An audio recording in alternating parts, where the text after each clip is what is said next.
Okay, thank you all for being here today. So, this morning, if in Europe, and this afternoon, if in India or Hong Kong or the rest of Asia. Thank you for joining us. This is the fifth, right, Mike? The fifth webinar, fourth webinar in our series of master classes on innovation through mergers and acquisitions. And today's topic is successful M&A integrations. So we look into what makes them successful and examples of how they worked. And we have three guests today.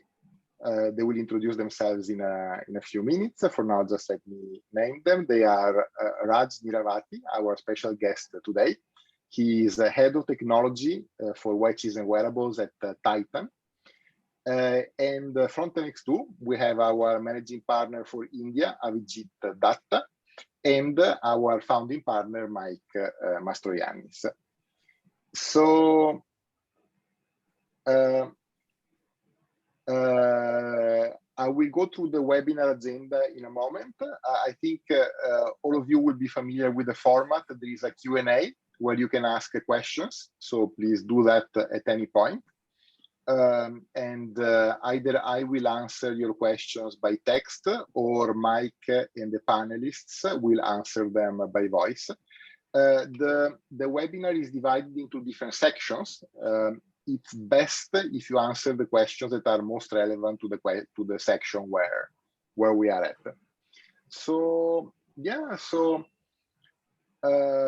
the webinar is, after this brief introduction, the panelists will introduce themselves. Then I will talk a bit about Tenex2, and Mike will give an introduction to the integration process.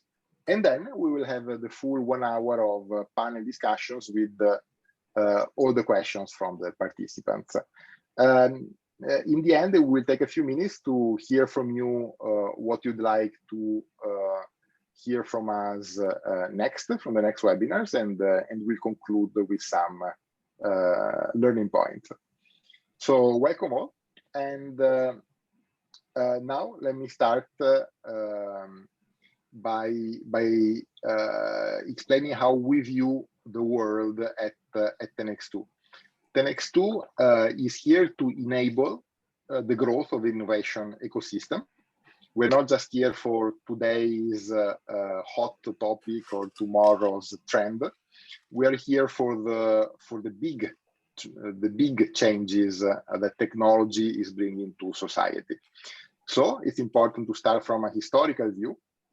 And indeed, there's been a lot of changes brought to society by technology in the last century and a half.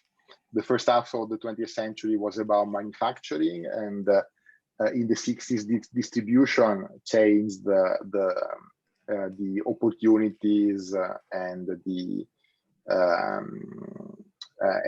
way we worked in the world.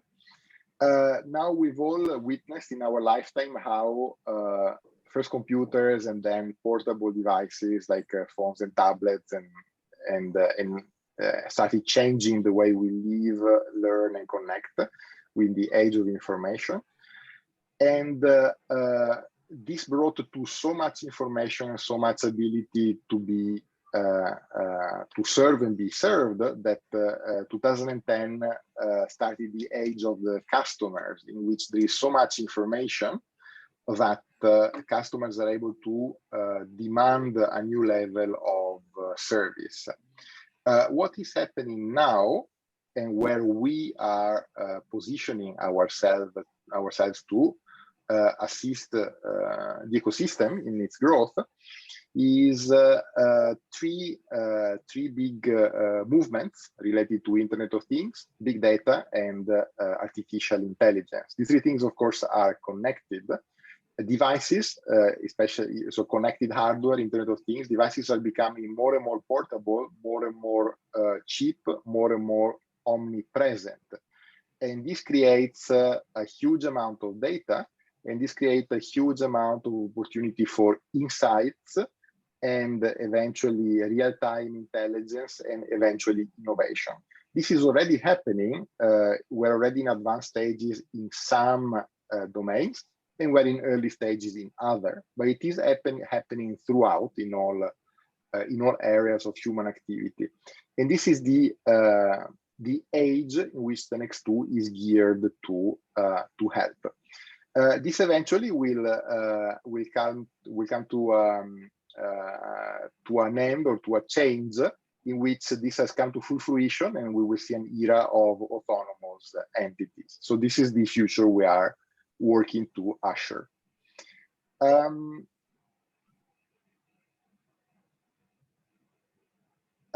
would like now to have the panelists to spend a minute to introduce themselves, please.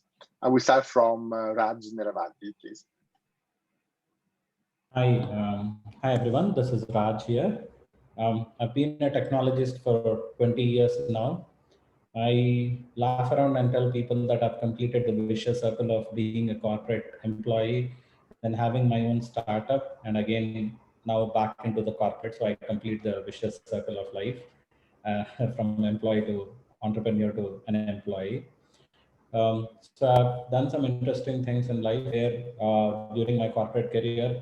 I was instrumental in driving a lot of enterprise CIO level transformation initiatives. So that way I have a pulse of how large companies think and operate and what they need. Then leaving a position as a COO for a publicly listed company, I moved on and then started a company called as Hug Innovations. Hug Innovations was started with a motive of addressing women's safety in a holistic way. I responded to the incident that happened with Nirbhaya in India. And for that, I started this company to actually create a wearable that actually helps people in distress. So that is where the journey of Hug Innovation started in 2014. I've run the company until 2020. And in 5 years, we actually launched 4 products and we had a customer base of 30,000 plus users.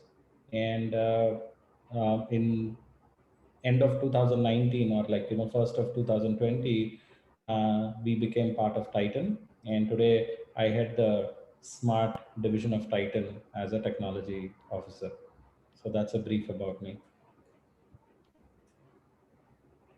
Thank you.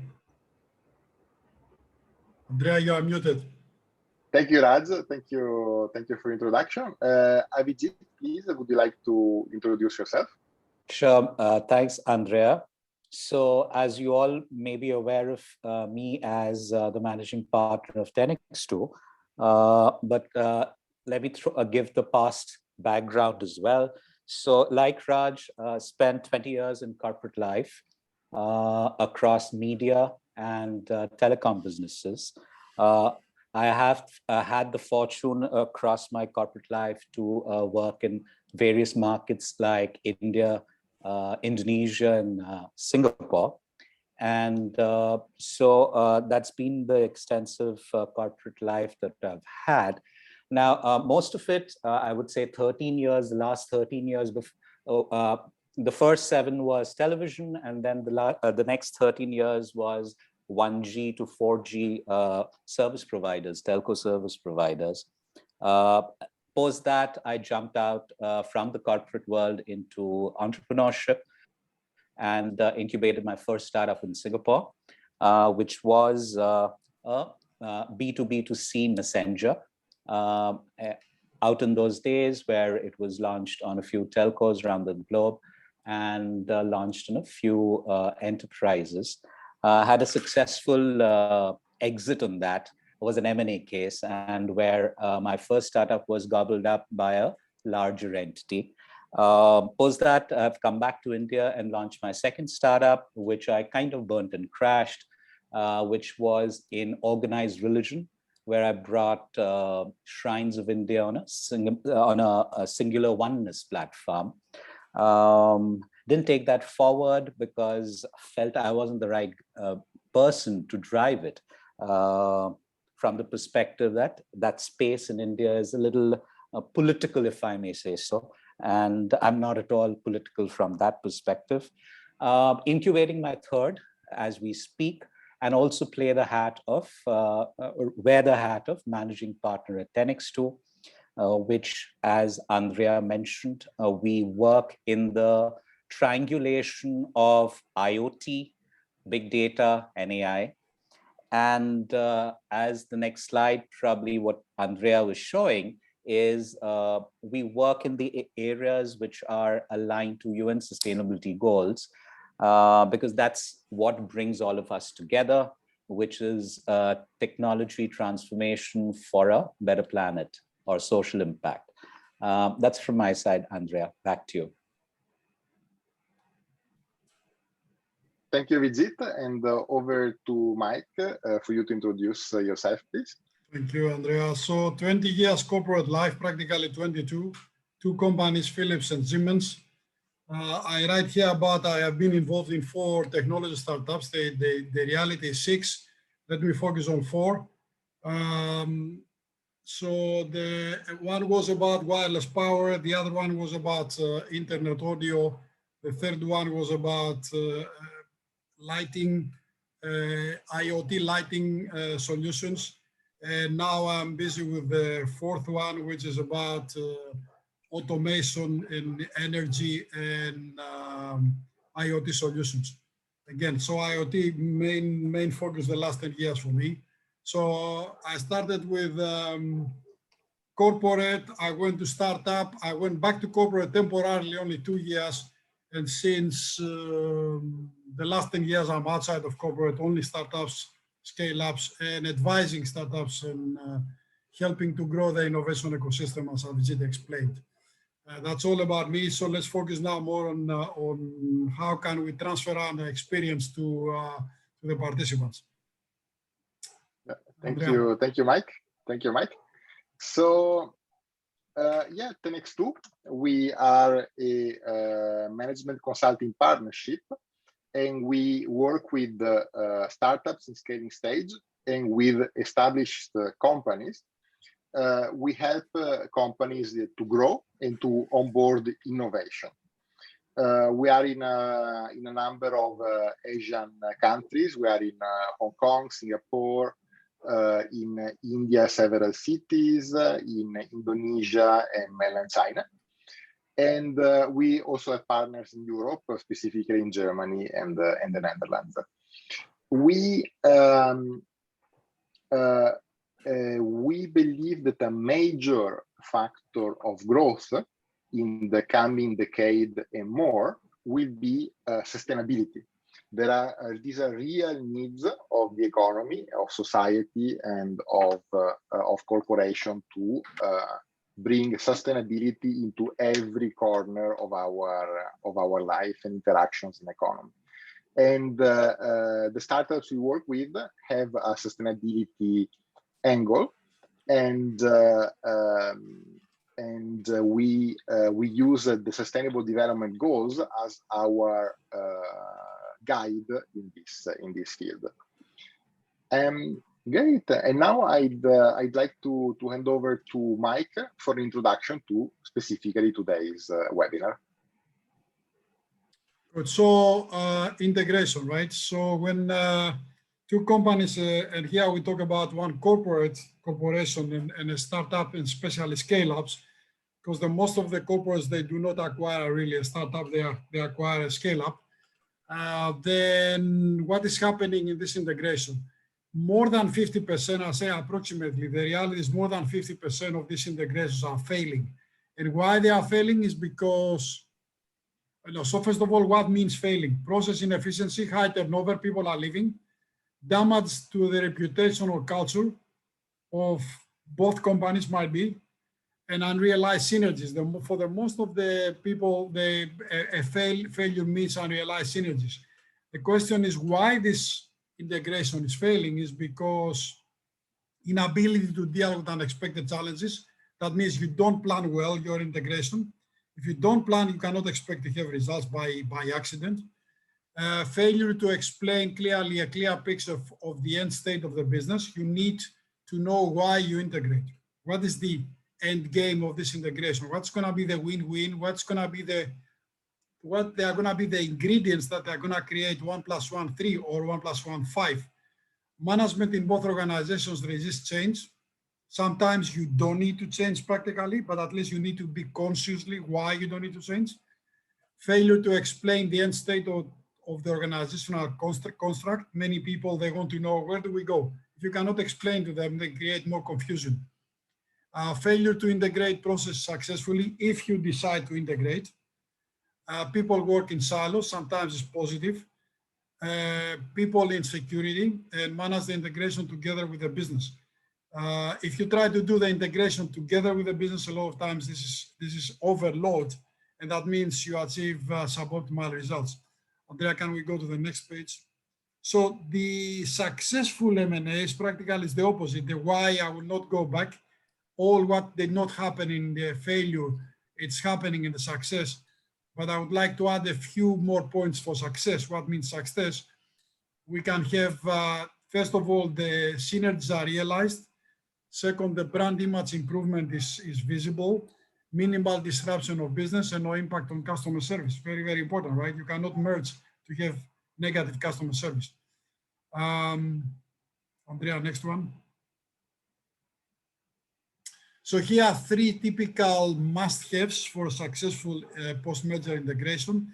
The first one is provide a positive and seamless employee onboarding experience, practically address the what is in for me, especially for the employees that they acquire. If you position as an acquisition, then you need to take care of the employees that they acquire, that they feel at home, right? So positive and seamless employee onboarding, very important. The what is in for me factor. The second one is the executive team must be visible, accessible, and aligned. If you have disagreements between the two companies that they merge, then that's going to be an issue. So sharing the same vision is essential.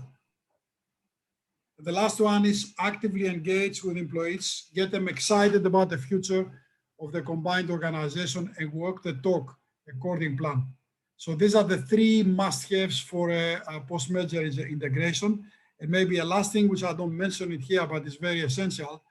Whenever there is an M&A activity, the merging is about people. It's not about processes. There is first people and then processes, not first process and then people. So people, take care of people during this process is essential. It's very, very important. Andrea, next one. By the way, any questions you have, you can add in the Q&A, right? So in the process of PMI post-merger integration, you start with an operational due diligence. You go to a strategic assessment to find the value in both operations, design the future state, and here you can decide or you merge the operations or you keep them separate. A lot of times the business models are so different that better to be kept separate. But a lot of times there is a lot of synergy from day one, and then you can go for merging to create a 1 + 1 3 or 1 + 1 5. Then you implement the integration action plan. Then you review the results, and you evaluate the results versus the KPIs, key performance indicators, metrics. And if there is a big gap, you need to plan an action plan. If you are on track, then you keep on executing as you planned. So this is in a nutshell, in 5 minutes, the post-merger integration. And I would like to leave you one more time. You need good planning. You need to take care of people. You need to take care of the big picture, and you need to create shared vision between the two companies that they merge. And again, planning is essential. Integration without planning doesn't work. Thank you, Andrea. We can move forward. And if there are any questions, please, on Q&A. So we come now to the major part of the webinar, which is about our experiences from mergers and acquisitions from the past. So we go to the first question, which is why do startups and especially scale-ups choose for an exit with a strategic buyer? So I would like to answer this first, and then I would like to ask Abhijit and Raj to give their view. In the current era, in the 2020s, right, the innovation is happening with startups, and the startups, after they reach a certain maturity level, the most of them, they look for a partnership with a strategic partner, right? And because what we hear, the successful IPOs, first of all, the IPOs are very few. The IPOs are very expensive and very complex. So the most of the startups, they choose for M&A with a strategic partner because this is going to help them to grow faster in a protective environment, and they get more resources without the complexity of the IPO. So that's my answer about why M&A with a strategic partner. And I would like to ask Raj and Abhijit to express their view for the same question. Yeah, Raj, would you like to go first? No, go ahead. Since you have started, please go ahead. Sure, sure. Yes, I think I echo Mike's thoughts. Looking at it statistically speaking, the percentage of IPO is a single-digit figure. Now, keeping that in mind, there are a startup needs to be open to IPOs at any phase of its journey. Given technology-driven startups, usually my personal experience has been that usually a technology piece is part of an overall solution. And if integrating with a larger solution piece, whether it's through acquisition, that will just multiply the prospect of that code impacting as many million people. And certain founders, and we have one of them on the panel today, look at it from that perspective. What is the bigger picture? And that's what they're able to see for themselves, that their innovation, how impactful can it be on the globe? And from that perspective, whether to be acquired and aligned with a larger entity makes sense in terms of exponential growth.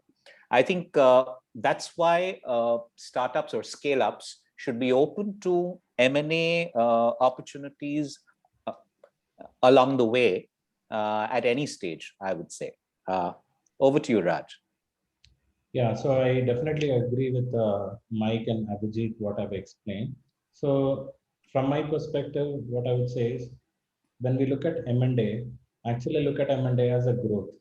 For any organization, there are two types of growth. One is organic growth, where you're able to do customer acquisition, you're able to fund the journey of innovation, you're able to feed through what your next few years of pipeline is, and the founder runs the journey in an organic fashion. The second type of growth is called as an inorganic growth. An inorganic growth is something where either you merge with another entity or you buy another company. So typically merger happens, or an M&A thought happens for any organization, whether whoever is acquiring or getting acquired, for that inorganic growth. And in my own case, I'll take Hug Innovations as an example. So we thrived 5 years. We had challenges of our funding, like most of you probably who are going through fund challenges and all. And yeah, there was a lot of innovation, and we felt that there's a lot of impact that we can make. But then, in order to have the reach, like for example, we merged with Titan. Now, Titan is a household name in a country like India, and Titan has been in business for more than 50 years. Now, a young company, just imagine trying to become a household name and trying to create a similar trust and equity like Titan, who has spent that 50 years in gaining that customer confidence. Is it possible? The answer is yes. If Titan has taken 50 years, probably today with the social media reach and the way you are penetrating, probably you'll do it in 10 years, 15 years, but that's a choice, right? End of the day, it's a choice of a founder, whether you would like to join a brand who already has that kind of an equity in the market and you would like to capitalize on that and the synergies are there, then those are the choices that you'll have to take a look at. And like how Mike explained, sometimes M&As fail. The reason being is because that synergies or the common vision is missing, or some scenarios where the acquisition has happened, but why are we even acquiring? Sometimes there are mindless acquisitions that we see in the industry. Acquisition has happened, the founders are happy, the paychecks are done, but then after that, what next? So it's a disaster. So I think those are the possible things that every founder has to look out and look at. What are the levers of acquisition? Why am I getting acquired or why am I acquiring? If you have that definitive answer and if you follow this checklist of what I just explained, then I think you have the right answer for it, because there's no one silver bullet to look into it. Very good. So Andrea, we go to the next. That was about why M&A. So I think it's been answered extensively. Thank you. We go to the integration process. So here I would like to explain that whatever we are going to talk to you about today is our personal experiences from projects we have participated or led. So it's not theory, it's practice. So the next question is about integration process, right? So the first question is, what were your experiences with integration in the M&A between corporates and startups or scale-ups you have participated or led? I would advise to go for one example, because if we start with more than one, we never finish. So, maybe we focus more on the mistakes. On this question, we focus on the experience we have had, but more on the mistakes made. It can be from both sides, but we should not mention, let's say, names. It's better without names. So again, our experiences about the integration and what mistakes have been made. The success factors, we will leave it for later. Okay, so we would like to start on this. Okay, so in terms of so some of them said that my voice was not clear. Is it clear for you guys? Mike, can you hear me clear? For me, it's clear, yeah. But yes, I don't know for the participants. Maybe we get some response from participants. Yeah, one or two participants message saying that my voice was not clear, so I was just checking. That's correct. Yeah. Yes, now it's much better. The same process. Okay, I'll try to speak a little louder. Okay. So as you said, integration process, I think the most important element to look at as part of the integration is the tone has to be equal. Because a lot of times what you will see in the integration is that there is somebody who's acquiring you, and then there is a tendency for the acquiring company or the acquiring team to look down on the team who's getting acquired. So it is very important saying that it is not about the size, it is about the philosophy of integration. There is a reason why you are buying this company. So the tone has to be equal between both parties. It is very, very important on how the conversation happens, how the dialogue happens, how the mind share is happening between the two parties is very, very important. What role are these key executives from the integration also are playing is very important. If you do not have a good answer for these, in future it is going to come back and bite you further. So it is not something that you actually just say that it is okay to compromise. Like you see a marriage is of equals, like both have an equal part to play. So you never look down on your partner and say that in this marriage I have a higher say. So that never works. So it's very important that when you look at integration, the first and foremost is look at the tone of the conversation and see what it is. The second thing that as part of integration that people have to look at is how are you making sure that you are defining a path for your key employees who are part of this integration. Because definitely whether we like it or not, there will be a cultural change. What we are used to versus what we will get used to will be different. So it is very important to identify your critical employees and create that path for them to stay in the organization for at least a minimum number of years, whether it is 2 years, 3 years, or 4 years. And how do you create incentive for them? One is about recognizing the people. Second thing is about how do I create incentive for them to stay back in the company? It can be mostly financially. A lot of companies emphasize saying that these are the key employees, and how do I create a multi-year plan for them to make sure that they stay back in the organization. So that is very important. Key employee retention, the tone of the conversation. And the third most important thing is at least lay out the foundation for the first 12 months, saying that collectively this is what we are going to do and what are those milestones. I mean, there is a lot more, but I'm just giving the key basic things to make sure that people get a sense for it. Abhijit. Thank you, Raj. Vijay, would you like to go or you want me to go? Sure, I'll go, Mike. I think Raj covered it beautifully. The couple of points that I had noted down, which is take the ego out of the way. I think that's and usually it is the hangover or the burden of the corporate brand that you wear, and especially in Indonesia, we used to wear it as a uniform 5 days a week. So there's a baggage of that brand. So take that ego out of the way. Second bit is, and I think Raj touched upon it beautifully, is the people aspect of it. Transparency and alignment to the culture, the overall culture. And of course, the incentive schemes is essential on the people's side. I'll touch upon a couple of more, one being processes and the other being business models and financial reporting, because that is where the elements don't become part of the same vein, because at the end of the day, the CFOs and the group CFOs have a way of looking at things. So let me start with the process bit. Now, speaking from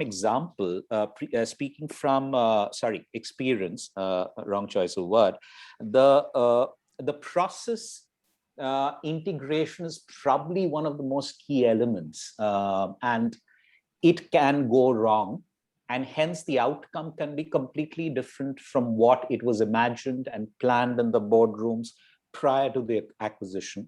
To give you a simple example, Mike, if I may use examples here. Now, for example, yes. The last corporate I worked for in Indonesia had businesses across telecom and media. And the brief was, let's converge into a digital entity to be listed in a year's time. That was practically the brief given to the let's say the task force created for it. Now, the companies that were getting aggregated had multiplicity of business models. For example, certain elements, the media elements, were driven by ad-driven revenues. Then you would have on certain sides subscription revenues. Then you would have VOD, video on demand, which is impulse purchase. Now, each had its own business model and a revenue matrix. Now, if the processes did not integrate to ensure that these unique business models were treated independently and nurtured, and was not kind of swept away with a broad stroke, where processes say that every customer you touch has to pay back to the corporate on a monthly basis, which is probably the telecom model. So bottom line, ensuring that, let's say, new processes are looked at what has already, or rather, the acquirer looks at the existing processes of the company being acquired and sees if there are processes which actually make sense for the business model that they have, and tries to imbibe them rather than kind of shove their own processes and their own reporting structure down their throat. I think that is a very key element to ensure. I made the mistake being from the corporate side. The other point that I'd like to talk about is the financial reporting, because that's pretty essential to get right instantly at the word go. Now, from that perspective, again, taking off from the point I made, we have to ensure that we understand and keep each of the individual business models involved and reflect that across the financial reporting. Number two is that we don't try to transform those business models into the templates of the corporate or the acquirer, and try and understand whether there's an opportunity to nurture that and take it forward. I think those are the important points, Mike, I wanted to touch upon mistakes made from the corporate side. Thank you. Thank you very much. So now my experience, and again, I will try to focus on the mistakes made, right? All the mistakes are made very frequently. The first one is when you want to get merged with a corporate as a startup, and I'm looking from the startup scale-up point of view, and you want to find a partner, a corporate to merge together. What is very, very important to look, because one of the participants asked this question, you need to look at synergies. You don't want to merge with somebody because it's going to be only bigger and it's going to give you resources. They must be synergies. If there are no synergies, the merging is not going to survive for long. Even if you get in and you remain an independent business unit, at the end of the day should be in 1 + 1 = 5 or a 1 + 1 = 3 game. Otherwise, you will not be supported. So synergies have to be looked at before you merge. You should never underestimate the cultural differences. A startup and a corporate can never have the same culture. There are some corporates very progressive, and you might feel a bit at home, but there will be a lot of differences. The business model differences, it's important. A lot of times the business model is different, and with different business model, try to merge immediately, it's not going to work. For different business models, you need to pursue separate business units. You need to become a business unit within the corporate, otherwise you cannot survive. The speed difference, it's very, very important. I would like to ask Raj because he's very fresh. The speed difference between a corporate and the scale up you work, when you enter, you might be shocked a lot of times. In all my experience is always like that. And the last one, you need to ensure that there will be always objective differences, and that you need to be able to find some way that you talk a common language. A lot of times the language is different and this creates a problem, right? And maybe for the speed difference, before we go to the next, what happened? I think we lost Raj, or so for the speed difference, maybe we come back later. But then I would like to go to the next question. Are there any questions on what we discussed until now from the participants? So we talked mainly about the mistakes made and about how from a startup scale up we see the corporate and what we need to take into account in the corporate. And we mentioned, and I just summarize one more time, synergies have to be evaluated. You don't merge just to get money, okay? The cultural difference should be taken into account seriously. Speed differences, objectives differences, you need to align very well, okay? And before we move to the next question, number 3, I would like to ask Raj if you could say a few words about speed difference between startup scale up, because you have fresh in your mind with the corporate world, or from your past experiences. Any comment on this?